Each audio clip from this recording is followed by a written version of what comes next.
The carriage wheels hit another rut, and Lyra's stomach lurched. Not from the bumpy ride, from what waited at the end of it. Alpha King Kieran, her future husband, the man her father had sold her to like livestock. She pressed her palm against the window. Dark forest gave way to stone walls. Massive towers rose ahead, their windows glowing like watching eyes. The castle looked exactly like what it was, a fortress built by warriors who took what they wanted. "Almost there, miss," the driver called back. Lyra's wolf stirred restlessly under her skin. 3 days of travel, and the animal had been on edge the entire time. Every mile closer made her more agitated. The carriage rolled through iron gates that clanged shut behind them. No going back now. Not that there had been any choice to begin with. Guards flanked the entrance. Their eyes tracked her movement as she stepped down from the carriage. The courtyard stretched wide and empty, designed to intimidate. It worked. "Lady Lyra," a woman in dark blue approached with a practiced smile. "I'm Elena, the castle's head of staff. His Majesty is waiting in the throne room." Of course he was. Couldn't even meet her at the door like a normal person. Elena led her through corridors lined with tapestries, battle scenes, and conquered enemies. Everything here screamed power and dominance. Lyra's wolf pressed closer to the surface, responding to the challenge in the air. The throne room doors were 12 feet tall, carved with snarling wolf heads. They swung open with a sound like thunder. King Kieran sat on a throne of black stone. Lyra's breath caught in her throat. He was nothing like she'd expected. The rumors called him a monster, a savage who'd torn through 3 neighboring packs to build his kingdom. Looking at him now, she could believe the savage part. He was built like violence. Broad shoulders, scarred hands, a jaw that looked carved from granite. But there was something else there, too. Something that made her wolf go very, very still. Their eyes met across the vast room. The world tilted. A scent hit her like a physical blow. Pine and storm, and something wild that called to every instinct she had. Her wolf whined deep in her chest, a sound of recognition that terrified her. No, absolutely not. This was a business arrangement, a trade deal with her as the merchandise. Whatever this feeling was, she wouldn't give in to it. Kieran rose from his throne in one fluid movement. She saw the exact moment her scent reached him. His nostrils flared. His hands gripped the stone armrests hard enough to leave marks. "Lady Lyra." His voice was rough gravel, like he'd been shouting orders on a battlefield. "Welcome to Shadowmere." She forced herself to curtsy. Her legs felt unsteady. "Your Majesty?" He descended the steps slowly. Each footfall echoed in the cavernous space. When he stopped in front of her, she had to tilt her head back to meet his eyes. They were storm gray and completely unreadable. "I trust your trust, your journey was comfortable. Comfortable enough." "Good." He studied her face with an intensity that made her skin prickle. "We'll be married in 3 days. Elena will see to your needs until then." That was it? No conversation? No attempt to get to know the woman he'd be bound to for life? Just cold efficiency. "Of course, Your Majesty." Something flickered in his expression. Surprise, maybe, at her formal tone. But it vanished as quickly as it appeared. "Dinner is at 8. Don't be late." He turned and strode away, left her standing in the middle of the throne room like a piece of unwanted furniture. Lyra's wolf snarled at the dismissal. She buried the reaction deep. She'd known this marriage was political. Kieran's cold treatment shouldn't sting. But it did anyway. Elena appeared at her elbow with that same practiced smile. "Shall we get you settled, Lady Lyra?" The room they gave her was larger than her entire cottage back home. A fire crackled in the hearth. Someone had laid out clean clothes on the massive 4-poster bed.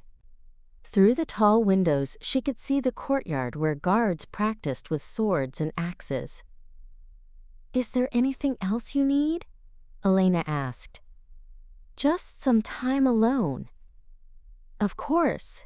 I'll send someone to fetch you for dinner."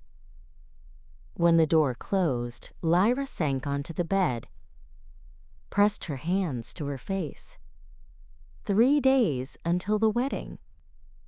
3 days to figure out how to survive being married to a man who made her wolf want to bare her throat in submission. The scent memory hit her again. Pine and storm and wild things. Her whole body had responded to it like a tuning fork struck too hard. She knew what that meant. She knew, and she refused to acknowledge it. Mate bonds were fairy tales. This marriage was about trade routes and political alliances.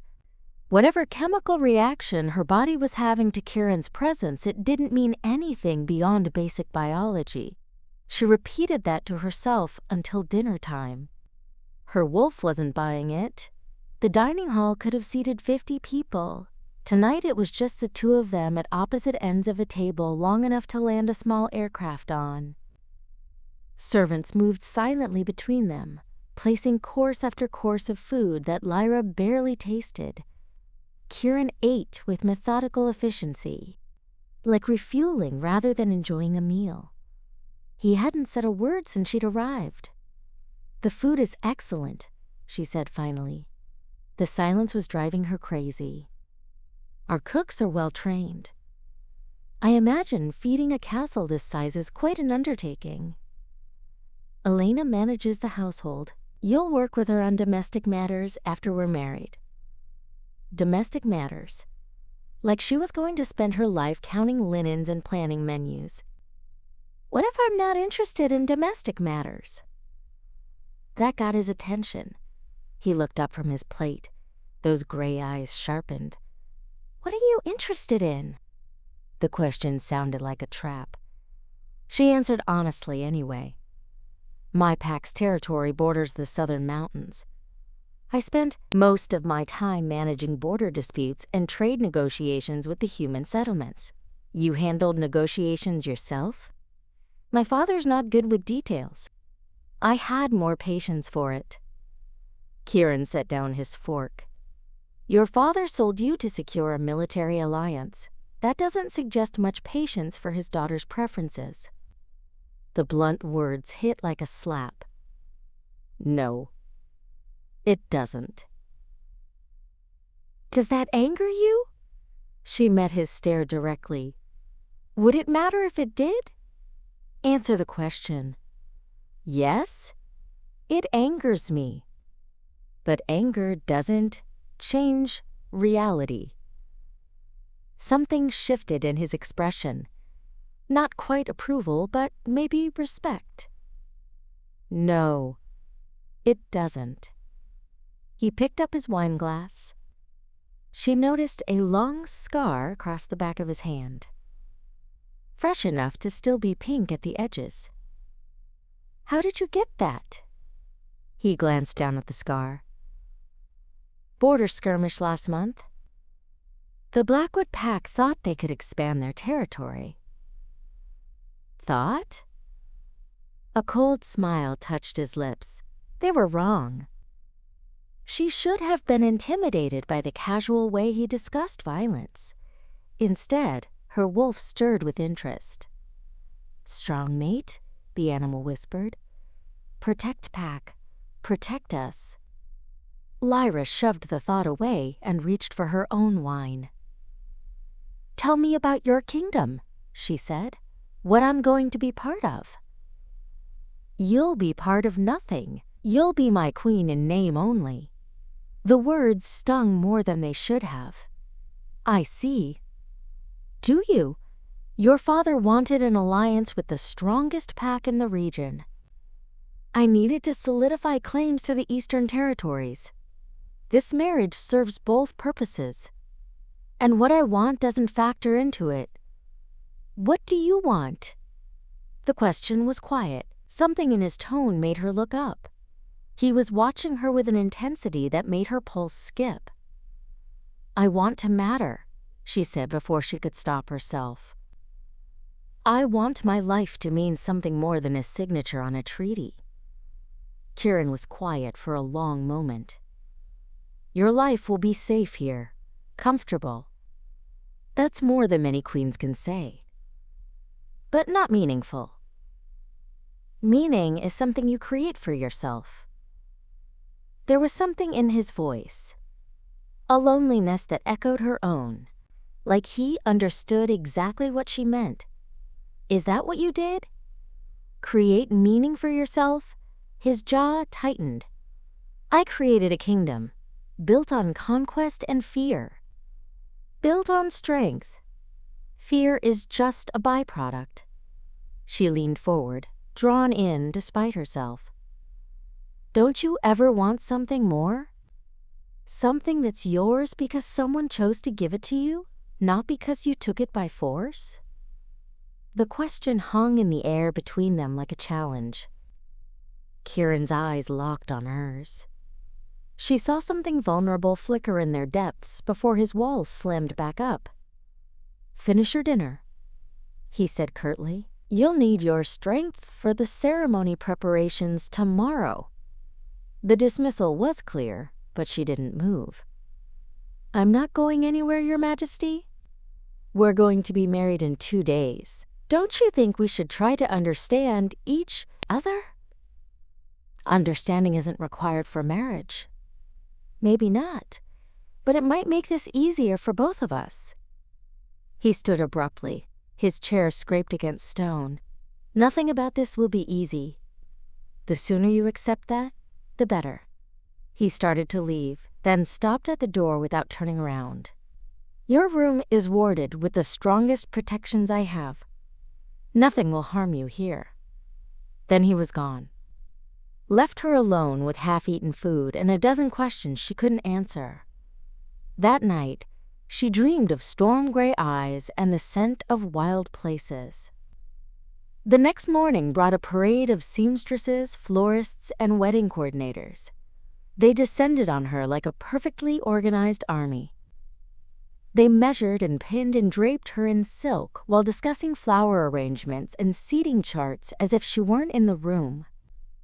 She caught glimpses of Kieran throughout the day, crossing the courtyard with his advisors, standing on a balcony overlooking the training grounds, always surrounded by people but somehow completely alone. He didn't seek her out. She told herself she was relieved. That evening, Alina knocked on her door with an invitation to join the king for a private dinner in his study. "Just the 2 of us?" Lyra asked. "Yes, my lady." He specifically requested no servants. Interesting. Maybe he'd thought about what she'd said. Kieran's study was smaller than the formal dining hall. Bookshelves covered 3 walls. A fire crackled in the grate. He'd traded his formal clothes for a simple shirt and leather pants. The casual look made him seem more human somehow. "Thank you for coming," he said, pulling out her chair. "Did I have a choice?" "You always have choices. The consequences might be unpleasant, but the choices exist." She settled into her seat, acutely aware of his proximity as he poured wine into her glass. That scent wrapped around her again, pine and storms, and something uniquely him that made her wolf pace restlessly. "You wanted to understand each other," he said, taking the seat across from her. "Ask your questions." "Just like that?" "We have 1 night before the ceremony chaos begins. If you want answers, now is the time." She studied his face, looking for the trap. "Why did you really agree to this marriage? You could have made an alliance with my father without taking a wife you don't want. What makes you think I don't want you?" The quiet question sent heat racing through her veins. "You've made it clear this is purely political." "Political doesn't mean unwanted." His eyes held her steadily. She felt that pull again, the one that made her want to lean closer, to touch him and see if his skin was as warm as it looked. "Then what am I to you?" "I don't know yet," he said honestly. "But you're not just a treaty signature." "What changed your mind?" "You did. Yesterday, when you asked if I wanted something that was given freely instead of taken." He lifted his wine glass but didn't drink. "No one's ever asked me that before. And do you want something freely given?" "I've forgotten how to want anything that way." The admission was so quiet she almost missed it, but the pain underneath was impossible to ignore. "How long have you been king?" 8 years, since I was 22. "That's young for a crown." "My father died in battle. I had to choose between taking the throne or watching our pack get absorbed by stronger neighbors." "So you chose strength." "I chose survival. For my people and myself." She could picture him at 22. Thrust into leadership with enemies circling like sharks. No wonder he'd built walls around himself. "Do you regret it?" "Regret is useless. I made the choices I had to make." "That's not the same thing." He smiled, and it transformed his entire face. "You're persistent. My father used to say I was stubborn as a mule." "Your father was an ass for trading you away." The fierce statement caught her off guard. "You don't even know me. I know you're brave enough to question a king. I know you speak your mind even when it's not safe. I know you want your life to matter." His voice dropped. "And I know you're nothing like what I expected." "What did you expect?"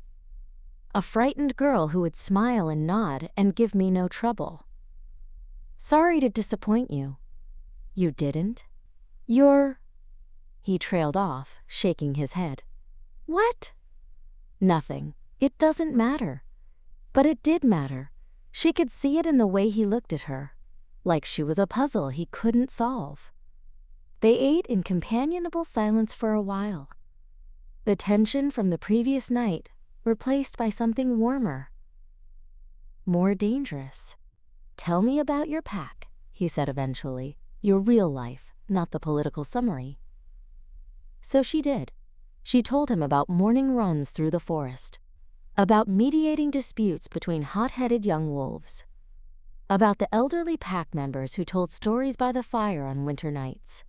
She found herself describing things she hadn't thought about in weeks, small moments that had made up her daily life. Kieran listened without interruption, his attention focused entirely on her. When she finally ran out of words, he was quiet for a long moment. "You loved it there." "I did. And now you're here, married to a stranger who can't offer you the same sense of belonging." The understanding in his voice made her chest tight. "I'll find my place here. Will you, or will you spend the rest of your life feeling like an exile?" She didn't answer because she couldn't. He was right, and they both knew it. "I can't give you back what you lost," he said quietly, "but I can promise you won't be a prisoner here." "What does that mean?" "It means if you want to handle negotiations, you'll handle negotiations. If you want to ride out to the borders and see the kingdom for yourself, you'll do that too. Your life doesn't have to be limited to counting linens." Relief flooded through her. "Thank you." "Don't thank me yet.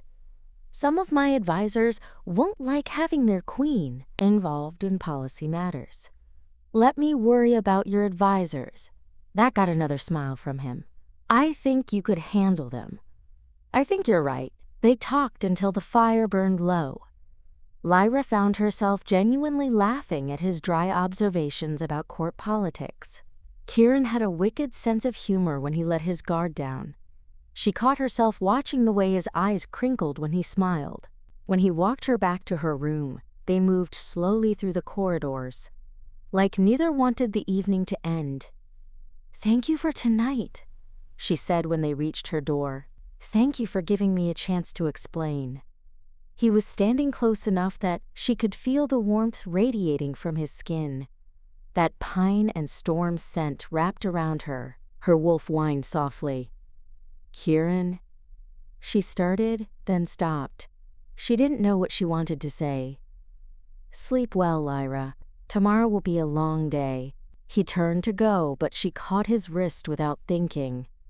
The moment her skin touched his, electricity shot up her arm.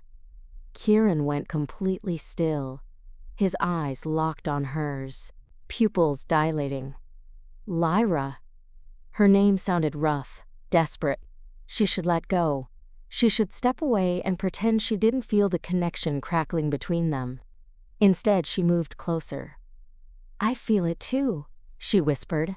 His free hand came up to cup her face, thumb brushing across her cheekbone. "This complicates things. Everything's already complicated. Not like this." He was right. The pull between them was dangerous in ways that had nothing to do with politics.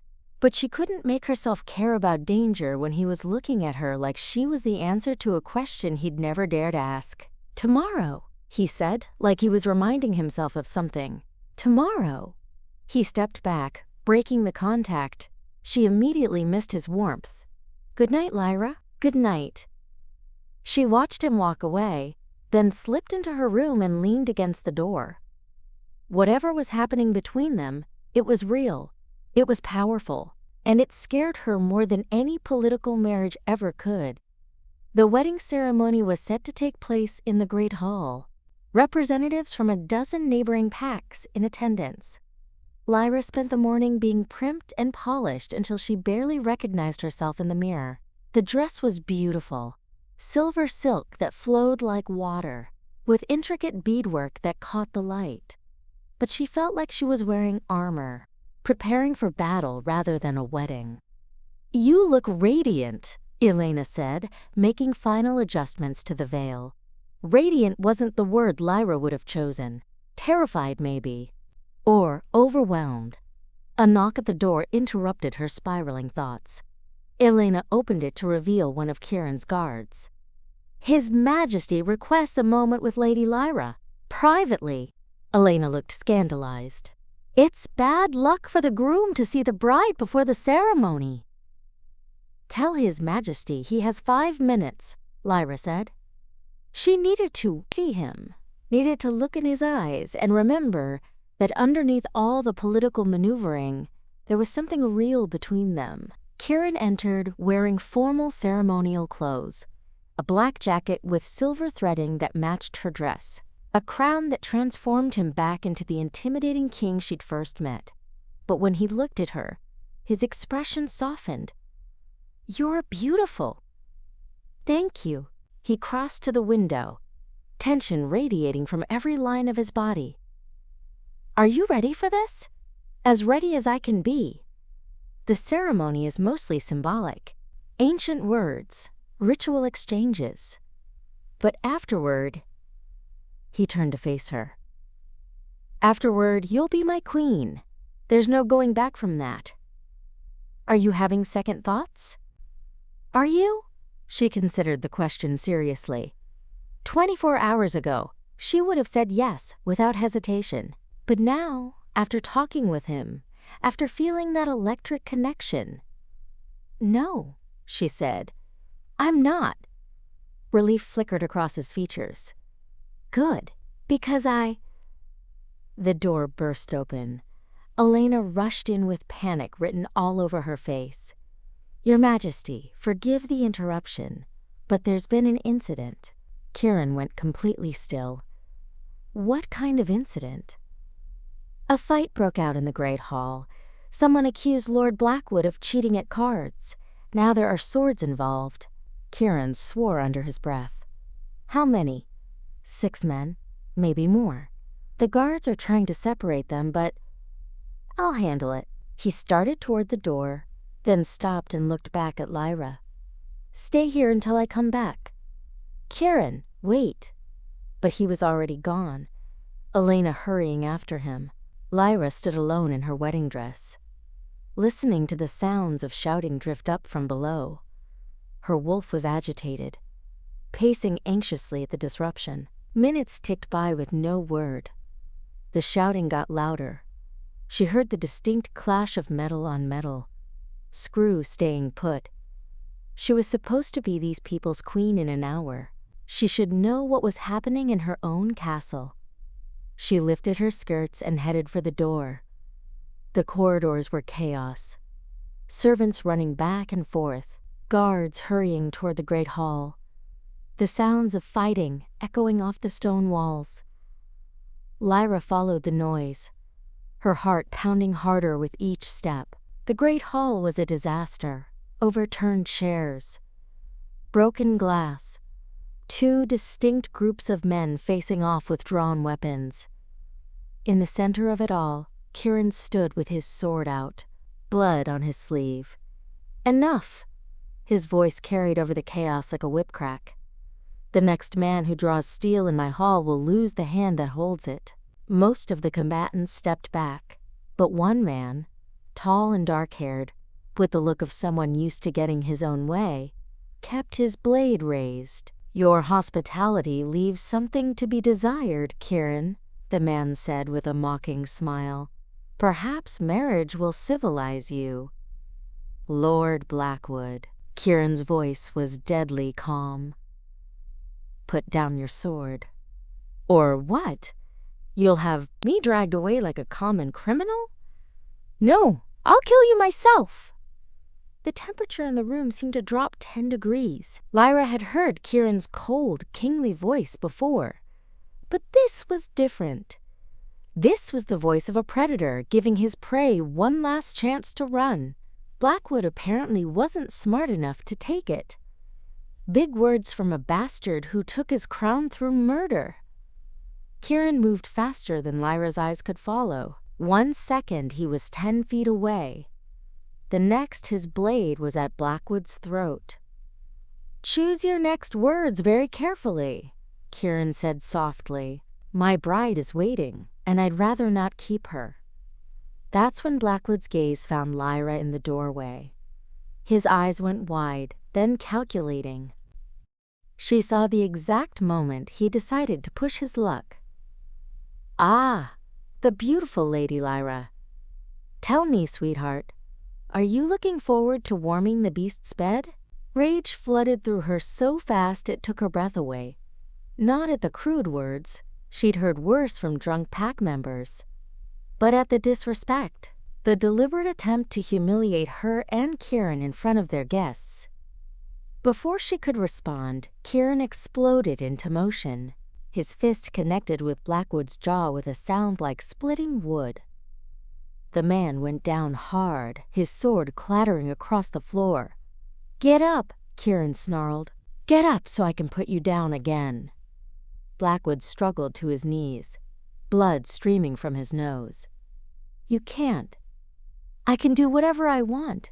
This is my kingdom, my castle, and my bride you just insulted." He hauled Blackwood to his feet and hit him again. This time, the man stayed down. The hall was dead silent, except for Kieran's harsh breathing. His eyes had gone completely feral, his wolf rising to the surface in a way that made every person in the room take an instinctive step back. Except Lyra. She walked across the broken glass and overturned furniture like she was strolling through a garden. When she reached Kieran, she placed her hand gently on his arm. The change was instantaneous. His rigid posture relaxed, his breathing slowed. The wild look faded from his eyes. He turned to her with an expression of wonder. "How did you—" "I don't know," she said honestly. They stared at each other in the middle of the chaos. Lyra felt something click into place, like a lock opening or a puzzle piece finding its home. "Get Lord Blackwood out of my sight," Kieran said without looking away from her. "If he's still on my lands in an hour, I'll hunt him down personally." Guards moved to drag the unconscious man away. The other wedding guests began to disperse, muttering among themselves. "Are you hurt?" Lyra asked, noticing the blood on his sleeve. "Just a scratch." His voice was soft, intimate, like they were alone instead of standing in a room full of people. You shouldn't have come down here. I couldn't just hide upstairs while there was trouble. You could have been hurt. So could you. Something fierce and possessive flashed in his eyes. Lyra, Your Majesty! Elena appeared at their side, looking frazzled. Should we postpone the ceremony? Give everyone time to? No, Kieran said firmly. We proceed as planned. He looked at Lyra. Unless you'd prefer to wait? She thought about it for exactly 2 seconds. After what had just happened, the way he'd defended her honor, the way her touch had calmed his rage, waiting felt impossible. I don't want to wait. His smile was brilliant. Then let's get married. The ceremony proceeded without further incident. Though Lyra could feel the tension crackling through the assembled guests like electricity before a storm. When Kieran slid the heavy gold band onto her finger, his touch lingered longer than necessary, his thumb brushing over her knuckles in a way that made her breath catch. Mine, he murmured, so quietly only she could hear. The word sent heat spiraling through her chest. She wanted to believe it meant something beyond politics and territory. But as she looked out at the crowd of nobles and dignitaries, all watching their union with calculating eyes, reality crashed back over her. This marriage secured trade routes for his kingdom. It ended a territorial dispute that had been bleeding both their coffers dry. Of course, he would say whatever he needed to make her compliant. The feast afterward was a blur of congratulations and barely concealed gossip. Lyra smiled until her cheeks ached. Accepted well wishes from people whose names she'd already forgotten. Tried not to think about what came next. You're thinking too loudly, Kieran said, appearing at her elbow with 2 glasses of wine. Am I? She accepted the drink gratefully. What am I thinking about? How convenient it is that I've suddenly decided you're my mate. His voice was carefully neutral, but she caught the hurt underneath. Lyra nearly choked on her wine. I didn't say that. You didn't have to. It's written all over your face. He moved closer, his presence solid and reassuring despite her doubts. You think I'm playing some elaborate game, aren't you? The question came out sharper than she intended. This marriage gives you everything you wanted. Access to my family's lands, an end to the border conflicts, a favorable trade agreement. If I happen to be conveniently, mate-shaped for your purposes, all the better. His jaw tightened. You think I'd lie about something like that? I think you're a king who's very good at getting what he wants. For a moment, she thought he might argue. Instead, he set down his wine glass with deliberate care and offered her his arm. Dance with me. It wasn't really a request. Lyra let him lead her onto the floor, hyper-aware of every point where their bodies touched. His hand at her waist burned through the silk of her wedding dress. When he pulled her closer than the formal steps required, she didn't resist. I could prove it to you, he said as they turned in perfect synchronization. Prove what? That you're my mate. That this isn't some political calculation. His eyes were intense, searching her face.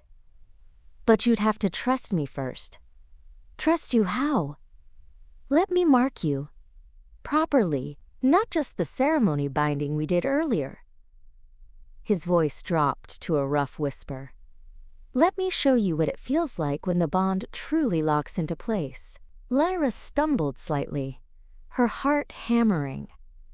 A true mating mark was irreversible. It would bind them together in ways that went far deeper than any marriage contract. That's a convenient way to make sure I can't change my mind later.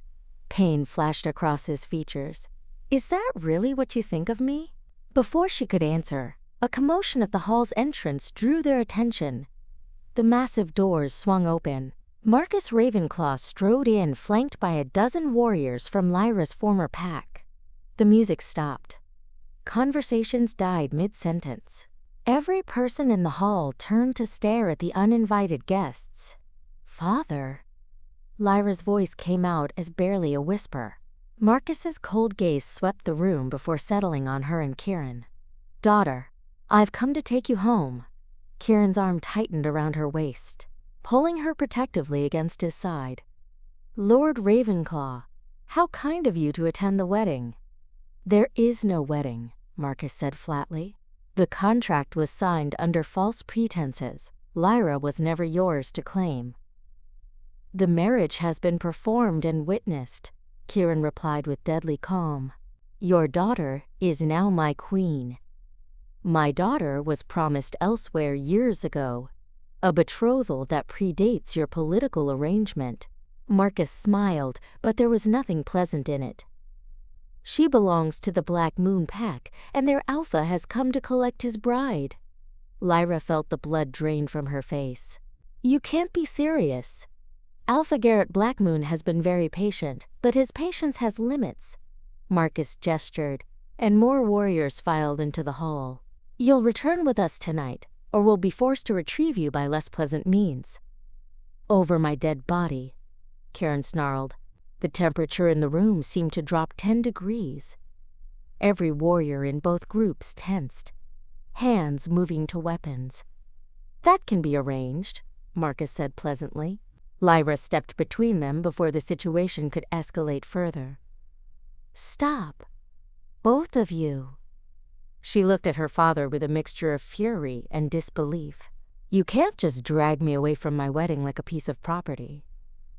"I can and I will. The Black Moon Alliance is crucial for our pack's survival. Your personal feelings are irrelevant."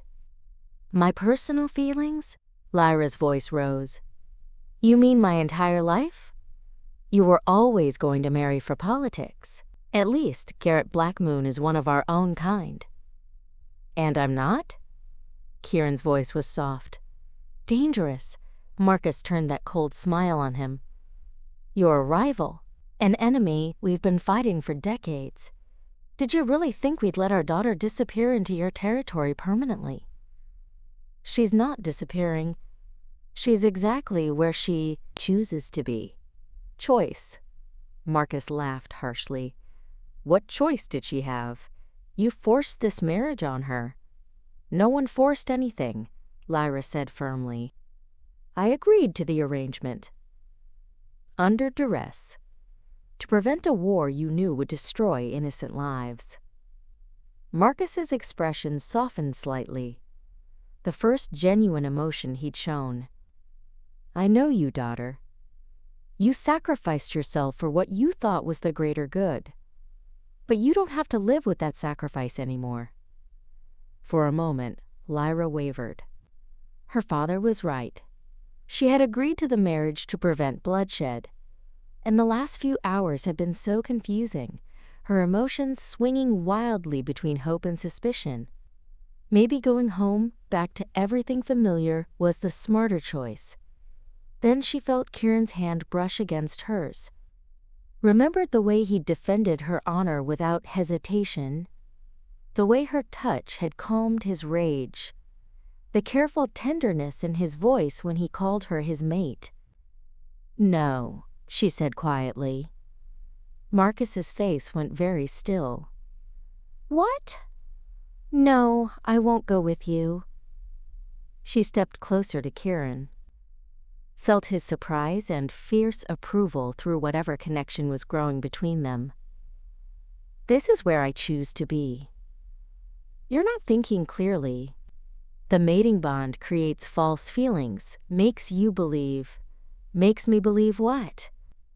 "That someone might actually want me for myself instead of for what my marriage can bring their pack?" The words came out hotter than she intended. "Kieran has been nothing but honest with me, more honest than you ever were about your plans for my future." "Honest?" Marcus's voice turned mocking. "He's told you you're his true mate, hasn't he? How perfectly convenient that his destined partner happens to be the exact woman he needed to marry for political reasons." Lyra felt Kieran stiffen beside her. Doubt crept back in. Because her father was right. It was awfully convenient. "Tell me, King Kieran," Marcus continued, "how many other women have you believed might be your mate over the years? How many times have you felt that mysterious pull?" "Never," Kieran said through gritted teeth. "Never? A king as powerful as yourself, with all the unmated females in the kingdom throwing themselves at your feet, and you've never once thought you'd found your destined partner?" Marcus shook his head in false sympathy. "Either you're remarkably unlucky in love, or you're exactly the calculating bastard I always believed you to be." The hall was silent, except for the sound of Lyra's heart breaking.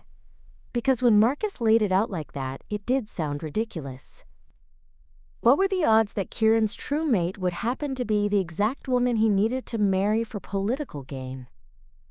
"Lyra," Kieran said quietly, "don't listen to him." "Why not?" She turned to face him. The pain in his eyes almost undid her resolve. "He's asking reasonable questions. Questions I should have asked myself. Because you know the truth. You felt it when you touched me downstairs. When you calmed my wolf. That's not something that can be faked. Isn't it? You're incredibly powerful. If you wanted to create some kind of connection between us, make me believe I would never manipulate you like that, how would I know?" The question came out as a broken whisper. "I don't know anything about you, not really. We've been married for less than a day." Kieran looked like she'd physically struck him. "You're right, you don't know me." His voice was carefully controlled, but she could hear the hurt underneath. "So let me tell you something about who I am. I've spent 15 years ruling this kingdom alone. 15 years with advisors and courtiers telling me I needed to find a mate, settle down, produce heirs. Do you know how many women I've met in that time? How many perfectly suitable matches were paraded in front of me?" Lyra shook her head. "Hundreds. Beautiful, intelligent, powerful women from the best families. Women who would have brought excellent political alliances and substantial dowries." His eyes never left hers. "And I felt nothing for any of them. Not a spark. Not a whisper of connection. Nothing. That doesn't prove. I'm not finished." The command in his voice made her fall silent. 3 days ago, I was resigned to spending the rest of my life alone, rather than settle for a marriage without love. Then you walked into my castle, and everything changed. The moment I caught your scent, my wolf went insane. When you looked at me during the ceremony, it took every ounce of self-control I had not to claim you right there in front of everyone. Heat flooded her cheeks, but she forced herself to stay focused.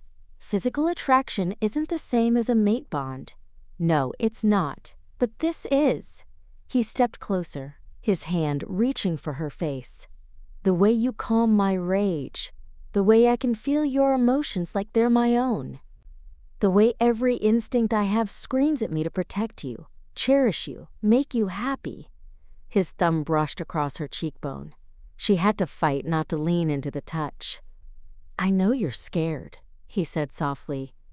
"I know this is happening fast and you have every reason to be suspicious. But don't let fear make you run from something real." "How do I know it's real?" The question came out broken. "How do I know you're not just very good at saying what I need to hear?" Before Kieran could answer, Marcus stepped forward. "Because you don't. You can't know because you barely know him." His voice was gentler now, coaxing. "Come home with me, daughter. Take time to think clearly, away from his influence. If what he claims is true, if you really are mates, then the bond will still be there in a few months. A few months during which she'll be married to someone else," Kieran said coldly. "A marriage that can be annulled if it turns out you were telling the truth. You know that's not how mate bonds work. If she marries another man, if he claims her..." Kieran's control slipped, his voice turning into a growl. "I'll kill him. There's the truth of it, Marcus said with satisfaction. Threats and violence? Is this really the man you want to spend your life with? Lyra closed her eyes, overwhelmed by the weight of the choice in front of her. Everyone was watching, waiting for her decision. Her father, offering familiar safety at the cost of her freedom. Kieran, offering love that might be real or might be the most elaborate manipulation she'd ever encountered. I need time to think, she said finally. Time you don't have, Marcus replied. We leave tonight or we take you by force. I won't risk Kieran's influence making you believe his lies. Then you'll have to take her by force, Kieran said quietly, because she's not leaving willingly. I can speak for myself, Lyra snapped, her temper finally fraying. She was tired of being treated like a prize to be won, rather than a person with her own agency. And I'm not going anywhere. Marcus's face went hard. Then you forced my hand. He gestured to his warriors, who began advancing across the hall. Kieran's guards moved to intercept them. Suddenly, the elegant wedding celebration had turned into an armed standoff. Stop! Lyra shouted. No one is forcing anything. This is my choice. She looked at her father, then at Kieran, then at the dozen weapons now drawn and ready. In that moment, she realized that her decision wasn't just about her own happiness. People were going to die tonight if she couldn't find a way to defuse the situation. 3 days, she said suddenly. Everyone froze. Give me 3 days to decide. No interference from either of you. No more arguments about mate bonds or political alliances. Just time to figure out what I actually want. Absolutely not, Marcus said immediately. 3 days for him to complete whatever spell he's cast over you? I think not. It's not a spell, Kieran said with strained patience. Then you should have no problem with my daughter taking time to think clearly. I don't. But I'm not letting her leave with you. She stays here. In your castle, surrounded by your people, subject to your influence? Marcus shook his head. She comes home. She stays with me. The two men faced off like wolves circling each other. Lyra realized they were about to start a war over her. The irony was bitter. She'd married Kieran to prevent exactly this kind of conflict. Fine, she said loudly. You want to fight over me like I'm a piece of territory? Go ahead, but I won't be here to see it. She turned and walked toward a side door, ignoring the startled calls behind her. She needed air, space, time to think without 2 alpha males breathing down her neck. She made it to the castle gardens before Kieran caught up with her. Lyra, wait! She spun around, all her frustration and confusion boiling over. Wait for what? For you and my father to decide my future between yourselves? For you to prove you're the stronger alpha so you get to keep me as a prize? You're not a prize. You're… what? Your mate? Your queen? Your political asset? She laughed bitterly. Depending on what's convenient in the moment? Kieran ran a hand through his hair, looking suddenly exhausted. You're the woman I love? The simple words hit her like a physical blow. She'd been expecting more talk of mate bonds and destiny, not something so straightforward and human. You can't love me. You don't know me. I know enough. He stepped closer, his voice gentle. I know you're brave enough to marry a stranger to protect innocent people. I know you're strong enough to stand up to your father when he tries to control you. I know you're kind enough to worry about my happiness even when you're questioning my motives. Those are just observations. They're not. I know you hum when you're nervous. You did it during the ceremony. His smile was soft, almost shy. I know you bite your lip when you're thinking hard. I know you take your tea with honey, not sugar, because I watched you at breakfast this morning. Despite herself, Lyra felt her defenses wavering. Those are just details. Details matter. They're what make you real instead of just a political arrangement. He reached for her hand, his touch warm and steady. I want to learn all your details, Lyra. I want to know what makes you laugh, what makes you sad, What you dream about when you can't sleep. Why? The question came out as a whisper. Because I love you. He said it so simply. Like it was the most obvious thing in the world. Not because you're my mate, though I believe you are. Not because our marriage benefits my kingdom, though it does. I love you because you're you. Lyra stared at him, her heart hammering. She wanted to believe him so badly it physically hurt. But doubt was a harder habit to break than she'd realized. How can I trust that? How can I know you're not just saying what you think I need to hear? Because I'm about to prove it. His grip on her hand tightened. I'm going to let you go. The words made no sense. What? Your father is right about one thing. You can't make a clear decision while you're here, in my castle, married to me. Too much pressure. Too many variables. His voice was steady, but she could see the pain in his eyes. So I'm going to let you go home with him. Kieran? No, if I leave. If you leave and decide you want to come back to me, then I'll know it's real. I'll know you chose me, not just accepted the situation you were forced into. He lifted their joined hands, pressed a kiss to her knuckles. And if you decide to stay with your pack, marry Garrett Black Moon, live the life your father planned for you, then I'll know I was wrong about us. And you just let me go? Just like that?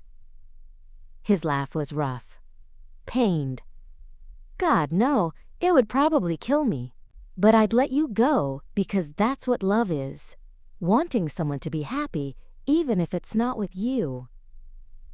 Lyra felt tears prick her eyes, because that was either the most beautiful thing anyone had ever said to her, or the most manipulative, and she hated that she couldn't tell the difference. The marriage can be annulled if that's what you choose. I'll make sure of it. Your kingdom's alliance with my pack will survive regardless. I'll find another way to secure the trade routes, settle the border disputes. His smile was sad but genuine. I managed for 15 years before you came along. I'll manage again if I have to. She searched his face, looking for any sign of deception. All she found was sincerity and a bone-deep exhaustion that matched her own. Why? She asked. Why would you give up everything you wanted? Because what I want most is for you to be happy. He cupped her face in his free hand, his thumb catching a tear she hadn't realized had fallen. If that's with me, then I'll spend the rest of my life making sure you never regret choosing me. And if it's not, then at least I'll know I loved you the right way. The last of her walls crumbled. Because no one manipulated someone by offering to let them go. No one secured a political marriage by giving their bride an easy way out. You idiot, she whispered. I've been called worse. I don't want to leave. Hope flickered in his eyes. No? I want to stay here with you and learn all your details too. She managed a watery smile. I want to know why you prefer tea to coffee, and what makes you laugh, and what you were like as a child. Lyra, I want to find out if this feeling between us is real, or just chemistry, or some kind of magic I don't understand. She stepped closer. Until they were barely inches apart. But I want to find out together. Are you sure? Because once I mark you properly, once the bond is complete. I'm sure. She rose up on her toes, bringing her lips close to his ear. Mark me, Kieran. Make me yours for real. His control snapped. He swept her up in his arms and carried her back toward the castle, his mouth finding hers in a kiss that was desperate and claiming and full of promise. They were halfway across the courtyard when the first arrow whistled past her ear. Kieran cursed and rolled, shielding her body with his as more arrows rained down from the castle walls. In the distance, she could hear shouting, the clash of steel on steel. The wedding guests? She gasped. My guards will handle it. but his voice was grim as he helped her to her feet, keeping himself between her and the direction of the attack. "We need to get you inside." They ran for the nearest entrance, dodging projectiles and trying to stay low. Behind them, the sounds of battle were growing closer. "It's not just arrows," Lyra realized with growing horror. "That's a full attack." "Your father's warriors?" "No. He brought maybe 15 men, and they were in the Great Hall with us." She grabbed his arm as understanding hit her. "Kieran, this is someone else. Someone who knew we'd be distracted, vulnerable." His face went pale. "Black Moon." They reached the door just as a figure stepped out of the shadows to block their path. Garrett Blackmoon was exactly what Lyra remembered, tall, cruel, and utterly without mercy. "Hello, little mate," he said pleasantly. "I've come to collect what's mine."